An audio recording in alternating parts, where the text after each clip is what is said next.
Amakuru akad Burundi yaronse avuga ko Apollinaire Ahishakiye yarasanzwe agwaye ingwara y'isukari.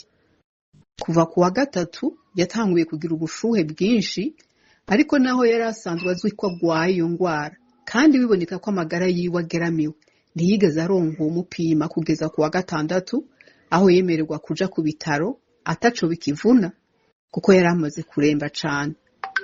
Ayo makuru nyene avuga ko yoba yarabujijwe kuja kwa muganga kubera ubwoba bw'uko yotoroka. Ariko ivyo ntivyari bikwiye kuba icitwazo co kubuza canke gutevya umuntu kuronka ubuvuzi akeneye, cane cane iyo ubuzima bwiwe buri mu kaga. Ku bwa Akad Burundi, urwo rupfu ruvyura amakenga menshi kungene abagwayi bafungiwe mw'ibohero rya Mpimba, eka mbere no mu yandi mabohero y'u Burundi afata abanyororo bagwaye. Hari haciye igihe gito Akad Burundi itabarije General Celestin Ndayisaba afungiwe Muramvya, nawe nyene bangiye ko aja kwivuza. Twokwibutsa kandi n'urupfu rw'uwundi munyororo yari afungiwe i Ngozi, nawe nyene yitavye Imana mu kwa gatanu k'uyu mwaka kubera yankiwe kuja kwivuza.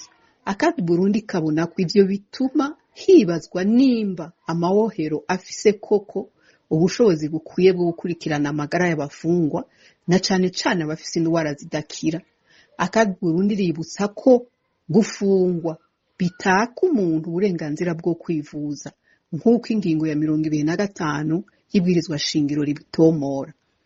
Akad Burundi rero isaba ko hoba amatohoza kugira ngo hamenyekane neza uko urupfu rwa Apollinaire Ahishakiye rwagenze, hamenyekane n'imvo zatumye bateba kumurungika ku bitaro, hamenyekane na cane cane ababigizemwo uruhara bose.